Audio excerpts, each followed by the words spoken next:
All set? Yep. Okay, I'll call this meeting to order. We'll do the pledge of allegiance.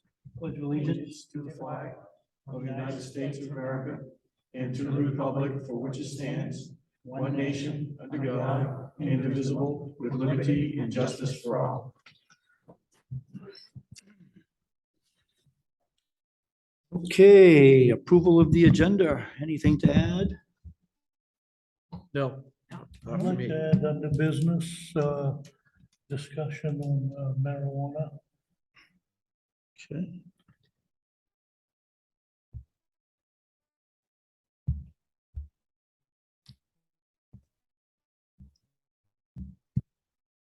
Okay. Hearing none others. Make a motion to approve as amended. So move. Second, Motion by Velma, seconded by Phil. All those in favor? All right. Excuse me. Next item on the agenda is a public forum where we welcome comments from the public on any non-agenda items. If you're here to make a comment, please step up to the table, make sure the microphone is on, state your name and where you're from. Just You gotta turn it on, Lynn. hold There's a on. button, there's a button on the top of it. Just push the button down. right in the middle, Right in the middle, right on top. halfway out, right there. When it turns green, you're all set. Good to go. Okay. I'm Lynn Mankin, 3 Riverwine Drive. And there's two things that I think it's important for the select board to be aware of. And the first is Kennebunk Water. You all know there's a 1.6 million gallon tank up toward the interconnection at the cottage preserves. Now, on that tank, there's a stub for another tank just like it. See, there's a 20-inch main going from Biddeford all the way to York. And the plant, the water plant where I worked for 26 years, parts of it are way over 100 years old. And Main Water, they do a good job. Their new plant is just getting online now. And so typically during the summer months when we were stressed for water, we would purchase. And that was the thought, but behind the 20-inch main that they installed back in the 70s. And see, I feel that Arundel is going to be a big player with KK&W. And I feel that we should be represented on the Board of Trustees for KK&W. And if you want to talk, I could talk about it for hours and argue my case. But I just want you to know that the safe yield of Branch Brook, it's like during drought periods is like 2,600 gallons a minute. The Saco River, the safe yield is 1 billion gallons a day. They're lucky to pump 10 million gallons a day at Biddeford Saco Water. And so I mean, I'm not going to belabor it, but I feel that the important thing is that Arundel isn't getting the same quality water that the other 6 towns are. So KK&W serves 7 towns, and the problem being is with that 20-inch main, you've got X amount of gallons per foot in a 20-inch main, and there's only about 150 customers from Log Cabin Road, though don't quote me on those numbers. There's very few customers from Log Cabin Road to the interconnection.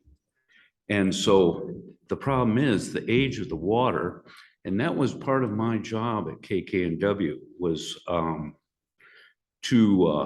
I would calibrate the online chlorine analyzers, and it was, I mean, majority of the time, there is nobody home. And, you know, I feel that, well, nobody's gotten sick, but by rights, I believe if there's under 0.2 ppm chlorine, then you have to do a heterotrophic plate count to back it up to make sure the water's safe. I'm not sure that's been done, but when we buy water, and I had been pushing most of my career for us to buy a certain amount of water every, well, basically every day. You know, if you buy 100,000 gallons, they were selling it to us for $900 a million. It costs KK&W $1,500 to treat the same amount of water at Branch Brook. But anyway, these are things that I just want you to realize. But the main thing is, I don't think Arundel's getting the same quality water as the other towns in the system, because of, if we were buying water on a continuous basis, that would keep that 20-inch main fresh. I mean, it's so simple. But the water districts and Maine Water, which is private, they tend to act like feudal kingdoms, you know? There's very little trust, or I'm not sure what it is, but I feel that Arundel needs to be represented on the Board of Trustees. That would give them 5 trustees, would resolve any deadlocks. But anyway, I just want to mention that to you. And so the second thing that I wanted to mention. Ask you a question on that. Oh, sure, anything. So when you say purchase water from which, because we're not tied into the Biddeford system. Oh, yeah. Yeah, we are. Yeah, we're interconnected. We are? There's Yeah. an interconnection agreement that goes all the way from Portland to Kittery. See, Biddeford isn't exactly connected to Portland, but interconnection's been there since 1970. Is this, Phil would know better than me. Yeah. So And where's the, okay, so it's interconnected, but where does, I mean, is like Biddeford pumping water into that, KK&W pumping If water they into want that? it, Huh? if they want it, yes. So it's valved off. It's valved Yeah, off there's at some there's point. yes. oh, yeah, it's like today, maybe they were buying water, maybe not, you know. The only time they buy water is when they get in a pinch. And I feel that they need to buy it on a continuous basis, maybe a little less. But so, and also, they've been working on the interconnection. You've probably seen the little solar thing. Just after you go over the overpass, there's a pit right there. And that's been a little problematic. There's some bugs to work out of it. But at the pumping station that's on the other side of the overpass, right now they're installing a 125 horse pump. Now that pump, Lord only knows how much that thing costs, but they're planning on moving water through there. And I think it's, you know, we could just sit back and they could just do what they want to do, or, you know, we could have a voice in what actually happens. That's, Just so I get a clear understanding here. That line that we're talking about, all the businesses that are connected to the water come off that one same line, right? So if they open up that line, they gotta block it off down at the other end in some ways, right? So that they're not pumping water this way. Right. Right. oh, no, it's, I'm not sure how that all works, but there's a system to it. Right, so I guess my point is you can't have KK&W pumping water this way and Biddeford pumping water that way. I don't think KKW ever pumps this way, because they're off Branch Brook. And Branch Brook, particularly in the summertime, cannot supply KKW, so they buy water, and Maine Water pushes to Kennebunk. since KK&W put in the pumping station at the Kennebunk River, when because their plant, the old plant is really, I mean, it was really getting tired. And so they had problems, and we were able with that booster station to send water to Biddeford to help them out. But like you say, that's just an emergency situation. They're sitting on a gold mine, basically, main water. And that's why they're building that plant. It's already on board now, right? The plant Excuse in- me? The plant in Biddeford's already up and running, correct? Yes, Yes. but it's not up to speed. They've been, yeah, I'm retired. I just get bits and pieces, and so I really shouldn't say, but I mean, things are going okay, I think, but there's a lot of glitches, and they're to the point now where KK&W can buy water. And I think they're planning on buying water like 5 a.m. to 5 p.m. Maybe 1,000 gallons a minute or whatever. I can find out all this information for you if you like. But anyway, I think it's a good opportunity for the town because you know what? I mean, I would have loved to see, I'd love to see a line come up Limerick Road, It'd be so much easier if the school was on KK&W, But, which brings me to the second thing that I wanted to mention, and I'll try to make it brief. The town of Arundel's out of compliance with the drinking water program. And, we are on their radar right now. There's a big problem going on in wells. And so my compliance officer told me today that they aren't going after you guys right away because they've got bigger fish to fry right now. The problem is the drinking problem. If you have a drinking problem and where you partnered with the trail system to provide restroom and drinking water for the hikers, you have to become a state licensed water system. And, you put in a nice system. I don't know what it is. Kate Tufts, the compliance officer, told me that you have salt water. Yeah, I know it's a deep control.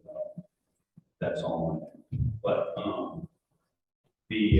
so people coming in using that pump, I mean, of course they're going to be fine, but if somebody gets sick, the town's liable. Also, the drinking water program has contacted the town, and there's been no response. Do you know anything about that, Keith? I remember Kate contacted me a while back, but I will give her a call tomorrow and find out what's going on. But I mean, it's before this building was built, I said to anybody who was listening to me, I said, don't put that in because you'll have to be a licensed water system.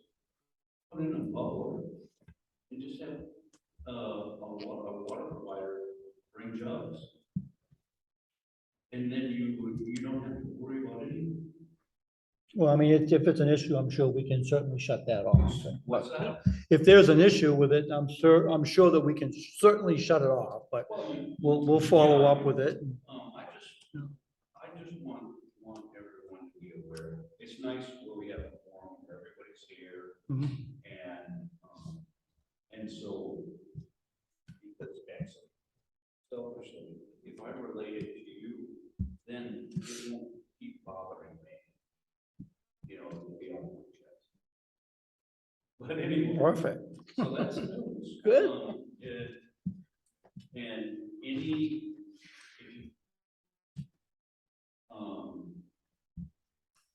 I also operate Sue's Place Daycare and ML Day School.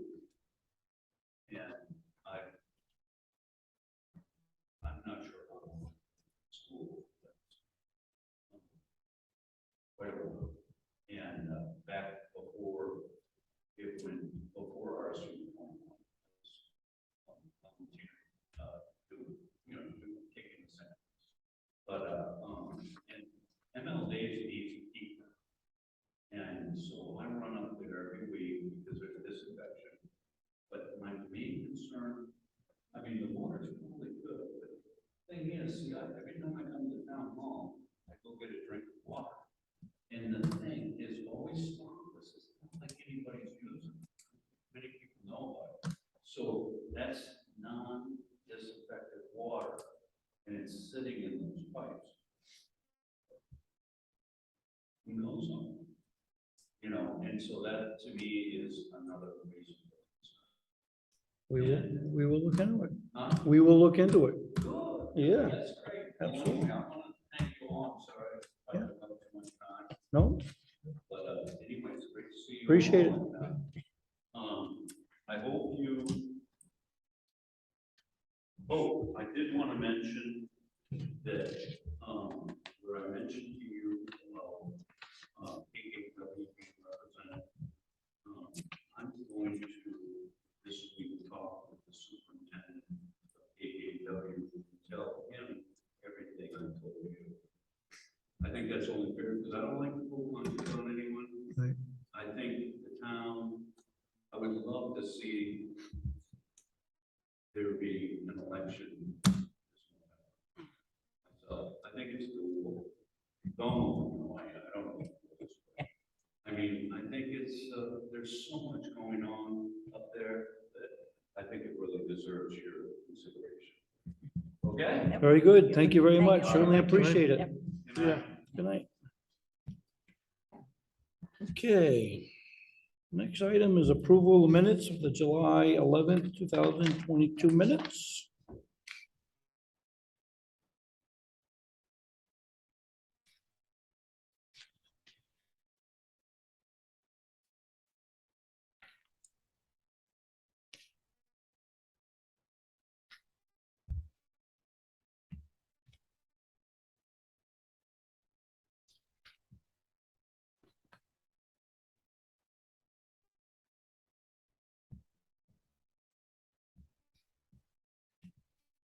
I didn't see anything on there. I make a motion, we approve the minutes as presented. I'll second. Okay. Bell, motion to approve the July 11th minutes. Phil seconded. Any discussion? All those in favor? Okay, we get no committee and board reports. Managers report. You got a couple of items for us? Yeah, More than a couple. yeah, I just, want to just keep you folks in the loop on a variety of issues that, may come your way at some point. The first one would be, Conifer Way. As you probably recall, we had, one of the residents who was representing the HOA from Conifer Way come in front of you folks to talk about the development of a petition warrant article seeking the private way to become a town way. There was still some issues that were pending there, and on the 12th of July, we the planner, the code officer, Public Works, myself, as well as the HOA representatives and the developer met on the road and walked the road just to identify areas that we felt were still lacking. So there were identification of the size of the culverts that were placed in some of the driveways, not being the standard of 15 inches, as well as the shoulders of the road not being up to standards. They weren't 3 feet wide and used the proper material. So we mentioned that those areas of concern. There was some discussion as to why perhaps those got didn't get recognized by either the reviewing engineer or their engineers. So not sure where the HOA is going to go in terms of addressing those issues that we recognized, that we felt that would meet the standard to even come forward to be presented to the townsfolk for approval. So It's still ongoing. I think there'll still be some issues. I did indicate to them that there is a process involved if in fact they were seeking waivers. And the process would be that they would have to go to the planning board and discuss their waivers. There would be a recommendation from the planning board to the Board of Selectmen, whether or not they approve or disapprove of any waivers that would need to be instituted prior for it to be put on to a warrant for consideration as a town way. So I think they still have a lot of work to do. Not quite sure where it's going right now, but we'll keep you folks in the What was the standard for the culverts when the road was put in? 15. Okay, so That standard changed in 2012. It was 12 back then, and it's been 15 since then. Where's I had to- Conifer Way? Conifer Way is off Old Post Road, just past Vinegar Hill on the right-hand side. Oh, okay, yeah. Yeah, there's a 10-lot subdivision that was done in there. And now, as I understand, the folks that are in there, that are now the HOA are seeking consideration for it to be a town way, so. did Roger mention anything about concerns about the culvert size? Is there? Oh, we definitely brought those up, yes. I mean, concern meaning water issues, not that it didn't meet the standard, but is there water issues that really it needs to have a 15-inch? I'm not quite sure about that. But I think our argument is that the ordinance says 15-inch, it should be 15 And it did when the inch. road was put in. Right. Yeah. Right. So that was our concern. And I'm not quite sure where it went wrong, but that's where we are at this point. And you have to recognize that, until they brought it to us that they want to make it a town way, Didn't matter. it doesn't matter to us. It does now if they want to switch it and make it a town way. So I think that's where we are. The next thing I had, and I think I gave you a copy of it, we have some repair to perform on the 2015 Ford F-450 ambulance that we have.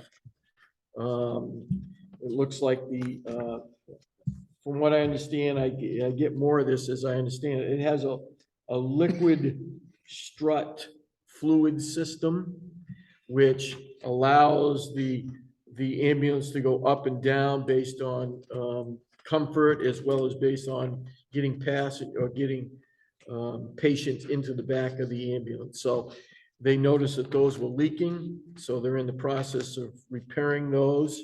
And that's the estimate that we have from Autotronics to perform that work.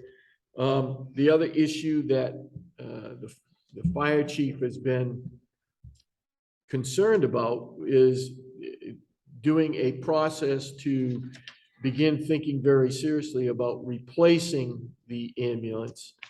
And he's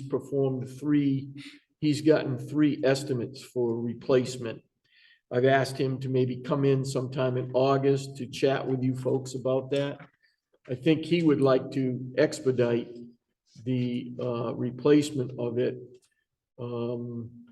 And I think when we initially purchased this, it was my view that we were looking at a 10-year use of this ambulance prior to replacement. So, but this is the second major thing that we've had to do to it. I don't know if I brought it to your attention, but I want to say several months ago, somebody, and we couldn't figure out who it was, nobody owned up to it, but somebody put diesel fuel in the DEF container. And so by the time they were able to finally diagnose it, it was down to Arundel Ford trying to figure out what was going on. And they finally determined that in fact, the diesel went into the DEF tank. Now, I don't know how you make that, how do you make that mistake? Because they're clearly marked. Yeah. One's got a blue handle, one's got a blue cap, the other one's got a green cap. So, I mean, it's pretty, Are they close to each other? yeah, on the they're close to each other, Yeah. but still, Typically, a fuel nozzle Won't fit in shouldn't it. fit into the DEF. Right. Yeah, But a gas size nozzle might fit in. Okay. But you'd have to work at it. okay. I see, I don't even know that. We dump we have the containers Yep, to dump the fluid in. And it's got a little tiny nozzle about as big as that on a plastic jug. And you have to line it up to get it in there. oh, no kidding. How they put some. I don't know, I They- shouldn't say. It almost, to Sounds like me, it's done on sounds purpose. deliberate. Yeah. Yeah, or they started squeezing it and it started to come out, but by then some of the diesel went in and then they didn't say anything to anybody. It won't even come close to fitting. Yeah, Right. you could put the nozzle in, you could squeeze some in for sure. Yeah, but you would know immediately, You'd Yeah, have you'd to have gotten know. splashed by diesel right? because, You'd have to know. yeah. Agree. So anyway, those are the issues there, and I think the Okay. chief wants to come in and talk to you about the purchase of a new ambulance a little sooner than we had, we had anticipated. And he's got some estimates for it, but it's pretty pricey, Oh, sure. Oh, Yeah. so. Where's the, do you get the funds for the springs? He may or may not. Right now, we've indicated to him to take it out of the regular operating budget. We'll monitor it and see how we go as the year progresses. If he doesn't have any more major repairs, he may be okay. We'll see. But, you know, it's probably good to at least let you know that it may come down to that. but this is is it on its way to Madawaska? No, not yet. No. But I think what's gonna happen, instead of going to Madawaska, they have a repair facility in, I wanna say either Bangor or Portland. Oh, okay. And, or they may have to be able to come down and repair it on site. Make the change right here in the station. So I think that's still out there, but I told him to go ahead and get the ambulance repaired. So, Quick question, has he had any luck in hiring the people that we approved? we're into the interview stage now. He's narrowing down the candidates. Once we get them narrowed down, he's gonna take at least five of the candidates and send them to the physical agility portion of the interview, which will be done over in Saco. I think it's Saco Bay Fitness. Oh, yeah. They charged us $90 per person to go through a system so we can grade them and determine out of that, plus their interviews, what may fit for us. So he's still working on it. I would say probably sometime in August. We're probably looking at hiring them. And that time. 10 years ago, I guess now, when we bought the new ambulance, we went round and round about hanging on to the old one for backup or transport. And it was said that we don't have the people to do transport. So the old ambulance went away. Mhm. If we buy a new one now and they have new people, full-time staff, should we think about keeping the old ambulance for that same exact situation? If they send this ambulance to Bangor, we get zero. We Correct. have to depend on other towns. Right, we have to depend on mutual aid Mutual, right. from Yeah. Kennebunkport and Goodwood's Mills Yeah, and Biddeford. I guess they're good about it. Yep. Yeah. But, you know, if we had a backup unit, probably wouldn't be a bad thing. Certainly something to think about. Yeah. And it's something you can talk with the chief about. I'm not quite sure how the details are. I know, he thought about it early on, is that when we buy one or purchase a new one, that we should retain the old one, Yeah. particularly for what you were talking about. I think you have to weigh that as how much of revenue are we losing? It wouldn't, we're not like Kennybunk where they have those elderly facilities, nursing homes and those types of things in their communities. We don't have those at an abundance here. So I don't know the frequency of them going and we getting that fee for transport. So Something that we should talk to him about, though. I'll mention it to him so he's prepared to at least chat a little bit more about it when he's here. Problem is, when you mention that, he's gonna say, yes, we want to keep it, but we gotta add on to the building, so we have room. Yeah. for it. We'll set up one of those, It's one of those loaded big, all the way around. Yeah, I know. big tents for One of those now. big plastic tents or One of those whatever. big tents for now. And speaking of Kennebunk, so Cooper was just named, Yep, and one of the things that he mentioned is that they're gonna go on a hiring spree. oh, yeah, He wants to go on a hiring spree, so it's like, there's a competition again, Yeah. here we Right. go. right. So, As I've always said, I think the main chiefs and the York County chiefs are going about this all wrong. I think there should be more of a candidate pool. They should put their resources together. Yep. And get a pool of candidates and then be able to choose from them. And they So all we're get not paid the robbing same. from each other. Yeah, They're all on a grade, they all get Right. paid the, right. yeah. boy, Because that we're would be nice. competing against each other for the same people. Yep. Just to let you know that today, it was a little earlier than we anticipated. Today, the Safe Environmental Solutions was at the Old Town Hall, the beginning to tape it off. They've taken possession of the building. And so you'll see some activity over there between this week of removing the asbestos. Everything else is out of the building. The fire department did a great job of dismantling the downstairs walls, getting that into the dumpster. So it's just, Windows are gone, I noticed. on a mine the couple other of day. them got broken out. And so, but some of them are still there. So we'll see how that flushes out. Once that's done, then we'll be ready to move on to phase 2 to the demolition. Is somebody taking pictures as we go along? I don't think so. No. I'm not gonna fly the drone. over Yeah, there. yeah, yeah.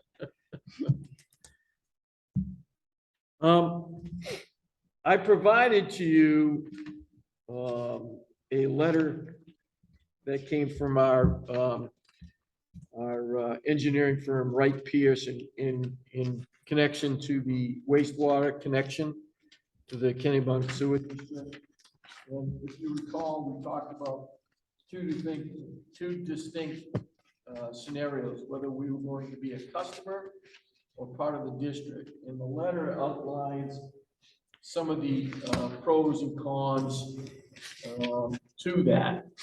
I wanted to share that with you, so it would get you thinking about at least what you think, questions that you may want to ask both the engineering firm prior to our meeting in September with the trustees, and your thoughts moving forward as to what you think may be best for the town based on some of these, this scenario that they've outlined here. So that's primarily the reason I provided it to you, so at least get you some thinking on it. And then perhaps we should set up a time. It could be at one of your meetings in August or a workshop that we have our Mike Stein from Wright Pierce come in and chat with us about his thoughts and concerns relative to it.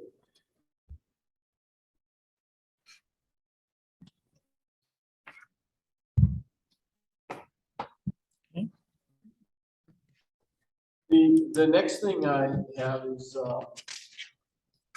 has to do with the Arundel cottages. From what we're gathered right now, the Maine Department of Transportation has indicated us via email that we should not be issuing any further certificates of occupancies at the cottages until the traffic movement permit that was supposed to be in place and ready to go for the cottages to do some infrastructure work on the Route 1 is in place and ready to move. So what essentially occurred is that both the developer and the town were under the impression that the Route 1 work would not occur until the commercial lot was to be sold or to be developed. MDOT's position on that is no, that should have been done immediately. So now both the cottages are scrambling to try to come up with an agreement that would be acceptable to MDOT to do that work and to sort of say to the town at that point, yeah, go ahead, you can issue, now that we have this in place, we can move forward with the rest of the project and they'll do this work. The issue remains is that MDOT wants the town to have the authority over the escrow that will be put in place. So in other words, the developer will put up, if it's $1 million or $2 million, into a bank account that will be controlled by the town and released as this project gets constructed. So MDOT and the developer will work on putting the budget together. That money will then be put into a escrow that will be controlled by the town. And MDOT's position is that in the event that the cottages do not perform the work by a certain standard time, then the town will be able to have the ability to entertain, remove the money and then do the work, or have the work done by whatever contractor that may be on staff. So what I did is I reached out to our town attorney and discovered today with correspondence with her that her firm cannot represent us in this because they have a long-term relationship with the cottages. So she suggested a couple attorneys that may be to our advantage to use. One of them we've used in the past was Sandy Gay. And Sandy is looking at her if there's a conflict with her in reference to this. So what's happening right now is that the cottages are putting together an agreement. The agreement has been rejected by MDOT on 2 occasions. If MDOT agrees with one of these, I want the town's attorney to review the documents in order to protect the town moving forward in any work that has to be done on that Route 1 portion. So thinking that we were going to get out of it, doesn't appear that we are if that development's going to get done. But the saving grace is it's not our money. It will be money that we put in by the developer in escrow. But who pays the attorney? We're gonna get. We'll pay the attorney to review this, right? Review it, and then after that, I think what we do now is we have a tri-party agreement with anything that goes on in the infrastructure that's going on in the cottages now. So Grondin performs work. Grondin has their engineering staff review the work, sign off on the work.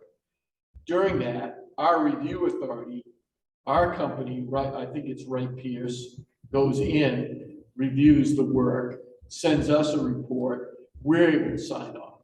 So Grondin signs off, the cottages sign off, the town signs off, our engineer signs off, and then the bank signs off.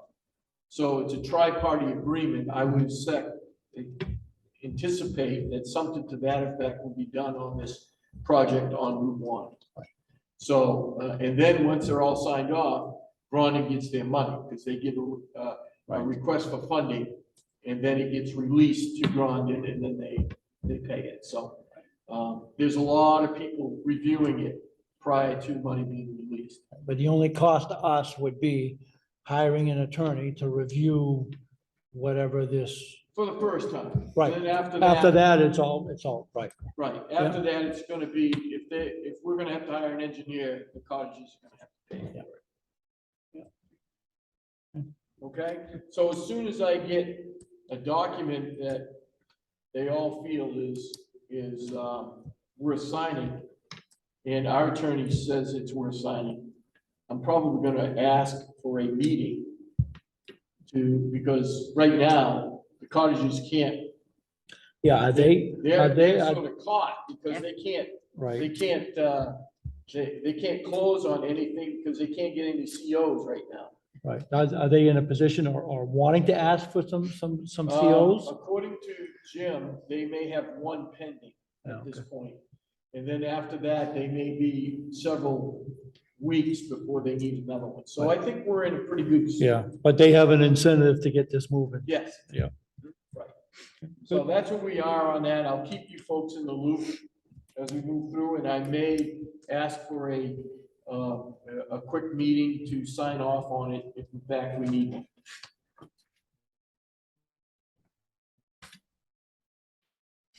The other thing is that we sent a notice of violation in order to correct to Vinegar Hill in reference to some of the outstanding issues.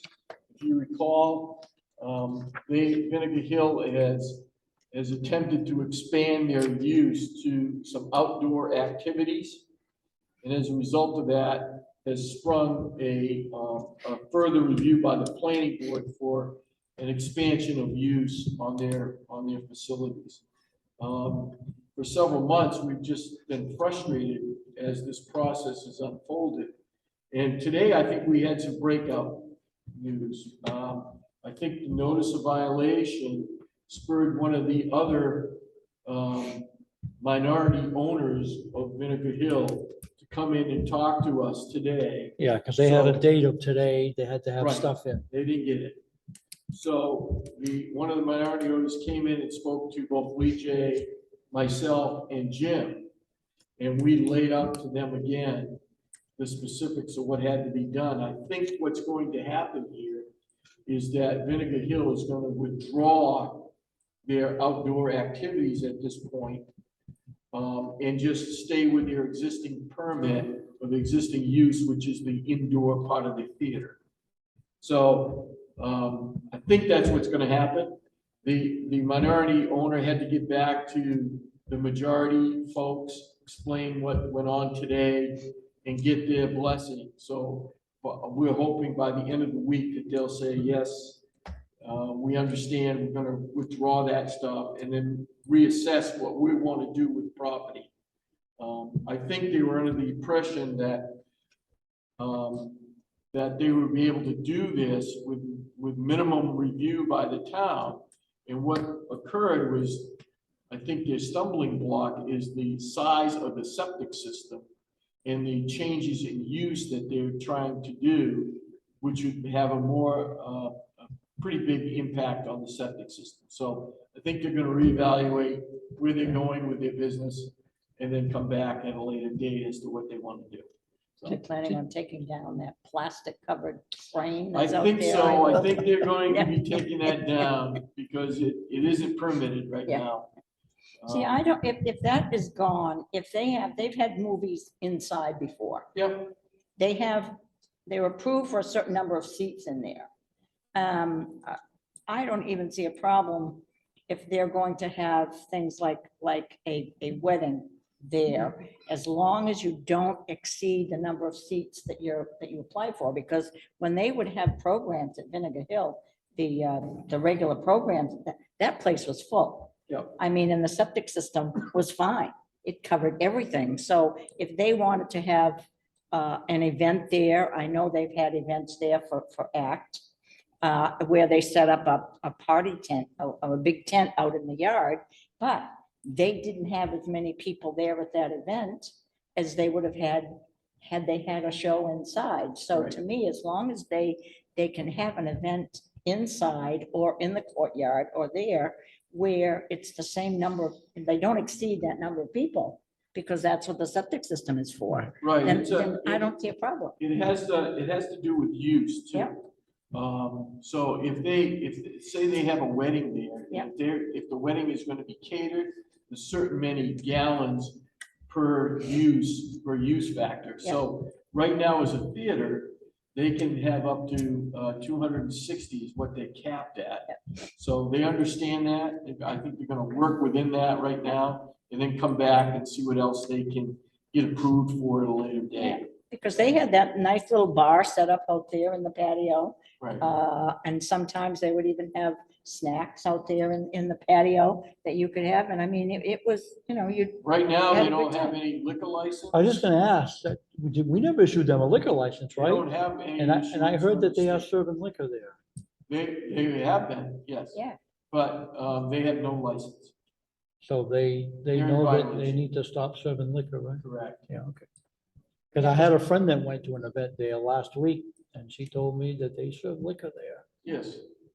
Yeah, and matter of fact, there, if you look as you're driving They have down an the outside road, bar. yeah, and the that's liquor, in- the bar used to be in the courtyard. So you would have to go through the gate into the courtyard Right. where the bar was. Now it's right out there by the parking lot. Right, that's all in violation. Yeah. So that's all gonna be corrected Good. from what we understood today, Yeah. so. I mean, I Hopefully, we're yeah. going in the right direction. As we inform them, we want them to be a good business here in town. We just need to make sure that we get them under compliance, that's all. And I don't have a problem with that little bar. I think they only served beer and wine. Oh, might they have- just need to get the correct they license just- for it. Yeah, that's they're all. just getting, yeah. So so this letter says that after the 25th, they will be fined $100 a day. Right. So where does that stand? I know that they've come here, but they haven't submitted everything. So, So we're still evaluating that. okay, Okay, and if we see that they're going to, in earnest, do what they said they were gonna do today, we're probably gonna hold off on that. Right. But if we find that they're not going to, it needs to be in huge earnest because they've been saying for months and months and months. Yeah. And they've really done nothing. totally So, understand. yeah, If good. I see that thing come down, I will certainly let you know immediately. And finally, for me, with a crosswalk on Route 1, I know that the survey crew was there Thursday of last week. We have not received a report back from them. And as I expressed in my notes to you, is that our traffic engineer indicates that the crossing should be more at a 90-degree to the road as opposed to the angle that we have. And it should have signalized, as you've been talking about the beacons. So we're waiting for more costs coming in, but I gave you an estimate of what it was gonna cost to put a beacon there. And at some point this week, I'll share that information with Mr. Bennett. Oh, so he hasn't seen it yet? He hasn't seen the estimate yet. I'm waiting for one more to come in. I talked to him last week, said that this stuff was forthcoming and that I would chat with him. So he would have a good understanding of it. So these beacons, these would be permanent beacons? Yes. And they'll be solar. So, and so that, obviously during the winter and during the fall, they're not used, so we'll have to cover them. So people aren't using them. So that's where we are. I'm looking at a cheaper solution. I've come up with a couple that are in the $4,500 range. But you gotta get the MDOT to freaking sign off on that, all right? 8,200, right. Right, I'm not gonna do anything there unless the DOT signs off on it. So once we have the survey, then we'll know, and then we can talk to the DOT about what they're going to require. And then if it's something that I've looked at that may be a little more reasonable in price, then I'll bring that to Mario. The issue we'll have is if Mario says no, and where's that gonna leave us? So, but we'll cross that bridge when we get to it. He's been very good to work with so far. And so I want to be as honest with him as I possibly can when we approach him. I mean, I can see straightening the crosswalk out, because from where it starts at Bentley's, if they came right straight across Route 1, It's a shorter distance. that's a shorter distance, and there's a space there in the fence Correct. where they could come right through. Yeah, And- I mean, right now it goes from driveway, To drive. driveway at to an angle, driveway, Yeah, right? Right. According to Steve Blake, our traffic engineer, he says the angle may be too much. And because of the distance and the speed of traffic on Route 1, you really want to get those people across that road in a quicker time frame. So his suggestion is to make it straight across. Yeah, and I would think, Bentley's would be okay to move in or setting up like a walk, Right. I mean, he was in favor of this anyways, and Right. so. Well, I don't think there's a problem on his end because his end is fine. It's Well, just coming on but his end. it's all grass right there, right? Yeah. So Well, he, it would go from his entrance, that one-way exit. Yeah. Right straight across. straight to- across. to his oh, fence. Yeah. on that, so then they'd have to walk along the side of the road. Well, there's an opening in, the- Muriel's fence on Yeah. that side, There and is. he could come right across. Yep. And they would be right in his parking. They lot. put a Yeah, little yeah. walkway right there where Yep, they yep, could come yep. right across. I looked the other night when I was there. Yeah, I'm sure. Good, okay. All right, next thing on the agenda is approval of accounts payable and payroll warrants. We've got two of the payable, right? Correct. Yep. One payroll, two payables. I make a motion, we approve both payables and the payroll warrant. Second, Motion by Velma, seconded by Phil. Any discussion?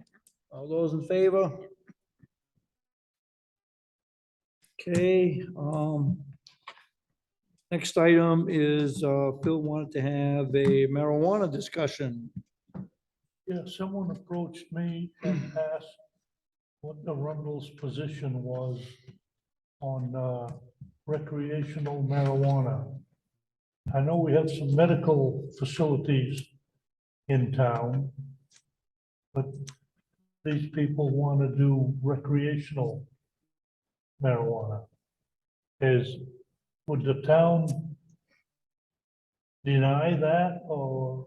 I think it's prohibited right now. Right now, right? Yeah. The planning board had talked about this a while Right. back, and The best thing for them to do would be to reach right out to Lee J directly, and he could answer it then definitively, whether it's, but I believe it's not permitted at this point. That's what I thought, but I didn't dare to tell them that. Right. Yeah, in doubt of that, have them reach out to Lee J, or they can contact me and I'll hook them up with Lee J, wherever they would like to do is fine, Yeah, and we'll get an answer for because them. right now, if it's not listed, it's not permitted, right? That's the way our ordinance is set up now. If it's not listed, it's not permitted, and it's not listed as any type of use at all, so it's not permitted. okay.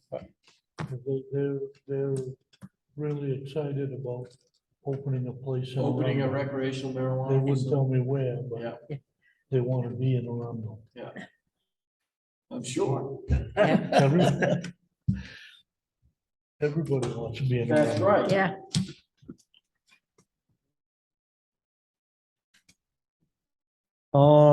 Other business, anybody got any other business? I do. yeah. I should have mentioned this before, but have you, I know it's a little early, but have you reached out to Minuteman yet on I have not. the camera? Okay. And what's going on? We've heard from Spectrum or anything yet about the intersection, Brimstone Road, Limerick Road intersection? Nope. And we're still waiting for them, right? And they put microphone. That's Fidium is doing that. That's a different On company. on the pole, it's supposed to be removed. Yeah, I don't think Fidium would even know, right? No. They're just following the polls as they Correct. are today. So I'll reach you back out to Roger to see if we've got a contact on that. Yeah, it's frustrating as hell. Yeah, no kidding. And with the rise and everything, if they were to move that, does Roger still have funds to do that this year, or he does? Yeah. Okay. Yeah, Spectrum is wonderful, and the ladies built the house next door, and they have underground utilities. So when they came back this spring, they got a whole Spectrum to hook them up for cable and everything. No, when they did their underground utilities, they never ran a wire for cable. They only ran the electric wire through there. So they had to then have somebody come back from Spectrum to But run that, the wires. but that isn't Spectrum that runs that. The owner is responsible for putting, I'm finding that out now. The owner is responsible for putting all of that in. Yeah, Pulling the wire. Yeah, because I'm doing that, and I'm also running one for fiber just in case. Yeah. So, because I don't want no overhead, so I'm running two lines. you know. Well, see, they weren't here when they did that, when it was done. So all the only thing that was run was just the electric, just the electric. They take forever. Yeah. Okay, anybody got anything else? 7:50 PM, I'll entertain a motion to adjourn. So move. Second, Motion by Phil, seconded by Velma. No discussion. All those in favor? yeah. Perfect. Thank you all.